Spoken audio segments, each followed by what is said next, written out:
சின்ன மருமகள்ல அடுத்து என்ன நடக்க போகுதுன்னா, இந்த சாவித்திரி தாமரை முகத்துல கரிய பூசி தமிழ்செல்வி மொய் விருந்துல ஜெயிச்சு டாக்டர் ஆகி காட்டினா நல்லா இருக்கும்னு நீங்க நினைச்சீங்கன்னா இந்த வீடியோவுக்கு ஒரு லைக் போடுங்க.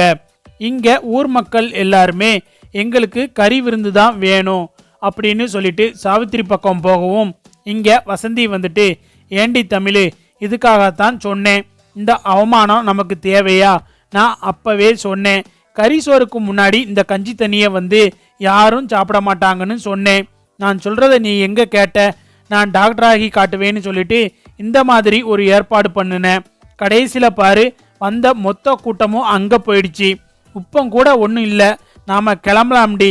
இனிமேலும் இங்க இருந்து அவமானப்படுறதுக்கு என் மனசுல தெம்பு இல்லை அப்படின்னு சொல்லிட்டு வசந்தி சொல்லவும், அம்மா கிளம்புறதுன்னா நீ மட்டும் கிளம்பு, ஆனா நான் கிளம்ப மாட்டேன்.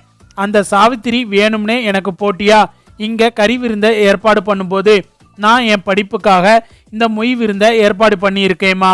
இதை எப்படி என்னால கைவிட்டுட்டு வர முடியும்? என்னால வர முடியாது. என்னதான் நடக்குதுன்னு கடைசி வரைக்கும் போராடி பார்ப்போம். எனக்கு நம்பிக்கை இருக்குமா, நீ தைரியமா இரு. அப்படி ஒன்னால இருக்க முடியலையா, நீ வீட்டுக்கு போ, நாங்க எல்லாரும் இதை ஒரு கை பார்த்துட்டு வாரோம் அப்படின்னு சொல்லிட்டு தமிழ்செல்வி சொல்லிக்கிட்டு இருக்காங்க. இந்த பக்கம் பார்த்தா தாமரை வந்துட்டு சாவித்திரி கிட்ட, எம்மா பாத்தியாமா, வந்த கூட்டம் எல்லாமே நம்மளதாம்மா தேடி வருது. எல்லாரும் நம்ம போடுற கறி சாப்பாடை சாப்பிட்டுட்டு அந்த பக்கம் போகவே மாட்டாங்கம்மா. என்ன தைரியத்துல இப்படி வடை பாயாசத்தோட அங்க உட்காந்துக்கிட்டு இருக்காங்கன்னு எனக்குமே புரியலம்மா. அவங்கள பார்க்கும்போது எனக்கே பாவமா இருக்குமான்னு தாமரை சொல்லவும், அடியை, அவ உன்னை அடிச்சாலே அதை மறந்துட்டியா? அதுக்கு பழிக்கு பழி வாங்க வேண்டாம். அவங்க இப்படியே நின்றுக்கிட்டு இருக்கட்டும். கடைசியில அந்த சாப்பாட்டை எல்லாம் தூக்கி குப்பையில தான் கொட்ட போறாங்க அப்படின்னு சொல்லிட்டு சாவித்திரி சொல்லிக்கிட்டு இருக்காங்க. இந்த பக்கம் பார்த்தா சித்ரா வந்துட்டு, எம்மா என்னம்மா நடக்குது இங்க? போட்டிக்கு போட்டின்னு சாவித்திரி அத்தையும் அந்த தாமரையும் பண்ற அலப்பறைய தாங்க முடியலமா.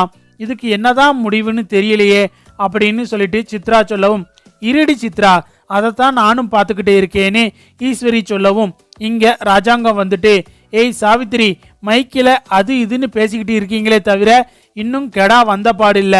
சன்னாசி, அந்த கடாக்காரனுக்கு ஃபோன் பண்ணி எங்க இருக்கீங்கன்னு கேளு அப்படின்னு சொல்லிட்டு ராஜாங்கம் சொல்லவும், அண்ணே இப்போதான் ஃபோன் பண்ணினேன், இதோ பக்கத்துல வந்துட்டாங்களாம் அப்படின்னு சொல்லிட்டு சன்னாசி சொல்லவும், அப்பதான் பார்த்தா அங்க கெடா வந்துட்டு வண்டியில வந்து இறங்குது. கெடா வண்டியில வந்து இறங்குறத பார்த்துட்டு மொத்த கூட்டத்துக்கும் ரொம்ப சந்தோஷமாகுது. அப்பாடி, ஒரு வழியா கெடா வந்துருச்சு. இன்னும் கொஞ்ச நேரத்துல தடபுடலா ராஜாங்கம் ஐயா வீட்டுல இருந்து சாப்பாடு போட போறாங்க. எல்லாரும் சாப்பிட்டுட்டு சந்தோஷமா இங்க இருந்து போலாம் அப்படின்னு சொல்லிட்டு எல்லா மக்களும் காத்துக்கிட்டு இருக்காங்க. இந்த பக்கம் செல்லப்பாண்டி வந்துட்டு, கருப்பு, என்ன கருப்பு, இந்த கெடா வராதுன்னு நானும் பார்த்துக்கிட்டு இருந்தேன். கடைசியில பார்த்தா கெடா வந்து இறங்கிடுச்சே. தமிழ் பாவம் கருப்பு, அவளை பார்க்கும்போதே என் மனசெல்லாம் வலிக்குது அப்படின்னு சொல்லிட்டு செல்லப்பாண்டி சொல்லவும், இங்க கருப்பு வந்துட்டு, ஆமாம்ப்பா, எனக்கும் இதெல்லாம் பார்க்கும்போது அப்படியே பயங்கரமா ஆத்திரமா வருது. வேணும்னே தான் இந்த சாவித்திரி தமிழ்செல்வி இந்த மொய் விருந்துல ஜெயிக்க கூடாது, டாக்டர் ஆகி காட்டக்கூடாதுன்னு ஒவ்வொன்றும் பண்ணிக்கிட்டு இருக்காங்க. இதெல்லாம் எங்க போய் முடிய போகுதுன்னே தெரியல. நீங்க தைரியமா இருங்கப்பா. எதுவா இருந்தாலும் தமிழ்செல்விக்கு சாதகமா தான் நடக்கும். எனக்கு அந்த நம்பிக்கை இருக்கு அப்படின்னு சொல்லிட்டு கருப்பு சொல்லிக்கிட்டு இருக்காரு. இந்த பக்கம் பார்த்தா ராஜாங்கம் வீட்டில் கெடா விருந்து தடபுடலா ரெடியாகி எல்லாரும் சாப்பிட்டுக்கிட்டு இருக்காங்க. அப்பதான் பார்த்தா ராஜாங்கத்துக்கு கட்சி தலைவர்கிட்ட இருந்து ஃபோன் வருது. என்ன ராஜாங்கம், உங்க வீட்டில் யாருமே இல்லை போல அப்படின்னு சொல்லிட்டு தலைவர் சொல்லவும், என்ன தலைவரே சொல்றீங்க, நீங்க வீட்டுக்கு வந்திருக்கீங்களான்னு ராஜாங்கம் கேட்கவும், அட ஆமா ராஜாங்கம், கொஞ்ச நாளைக்கு முன்னாடி உனக்கு ஆக்சிடென்ட்ல உடம்பு சரியில்லாம ஆயிடுச்சுன்னு சொல்லியிருந்தாங்க. அந்த நேரத்தில் என்னால் வர முடியல. அதனால தான் சரி உன்னை பார்த்துட்டு விசாரிச்சுட்டு போலாமேன்னு வந்தேன். இங்கே வந்து பார்த்தா நீ வீட்டில் இல்லைன்னு தலைவர் சொல்லவும், தலைவரே, எனக்கு உடம்பு சரியில்லாதப்ப என் தங்கச்சி சாவித்திரி இருக்காளே, அவ ஏதோ கோவில்ல கெடா வெட்டி விருந்து ஏற்பாடு பண்ணி ஊர் மக்களுக்கு எல்லாம் போடணும்னு வேண்டி இருக்கா. அதனால அந்த வேண்டுதலை எப்படியாவது முடிச்சு கொடுத்துடணும்னு சொல்லிட்டு இங்க பக்கத்துல இருக்கிற கோவிலுக்கு வந்திருக்கோம்னு ராஜாங்கம் சொல்லவும், அப்படியா ராஜாங்கம், இதை முன்கிட்டயே என்கிட்ட சொல்லி இருந்தா நான் அங்கேயே வந்திருப்பேனே, ஏன் என்கிட்ட சொல்லல? என்கிட்ட சொல்லி இருந்தா நானும் விருந்துல கலந்துக்கிட்டு இருப்பேனே அப்படின்னு சொல்லிட்டு தலைவர் சொல்லவும், என்ன தலைவரே சொல்றீங்க? நீங்க தான் ரொம்ப வேலையா இருப்பீங்க, மீட்டிங் அது இதுன்னு போய்கிட்டு இருக்கீங்க.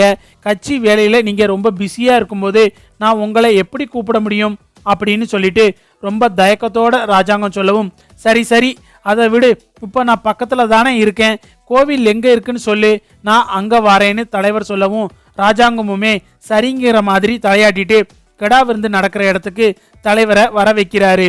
இந்த பக்கம் பார்த்தா ஊர் மக்கள் எல்லாருமே கறி விருந்து சாப்பாட்டை நல்லா ரசிச்சு ருசிச்சு சாப்பிட்டுக்கிட்டு இருக்காங்க.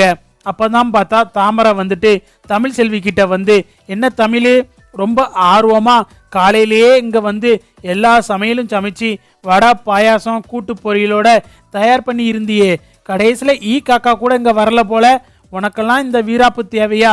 பேசாம வீட்டில் இருந்தோமா, இருக்கிறத சாப்பிட்டோமான்னு இல்லாம மொய் விருந்து நடத்துறேன், டாக்டருக்கு படிக்க போறேன்னு, என்ன இதெல்லாம், நீ திருந்தவே மாட்டியான்னு தாமரை ரொம்ப திமிராவே பேசவும் இங்க தமிழ் செல்விக்கு பயங்கர கோபம் வந்து தாமரைய ஓங்கி பலார்னு ஒரு அறை கொடுத்து, என்ன சொன்ன, நான் டாக்டருக்கு படிக்க கூடாதா, ஏதாவது ஒரு மூலையில உட்காரணுமா, அதை சொல்றதுக்கு உனக்கு என்ன தகுதி இருக்கு? என்னோட மொய் விருந்தை கெடுக்கணும்னு சொல்லிட்டு தானே நீங்க இந்த கடா விருந்தை ஏற்பாடு பண்ணிருக்கீங்க.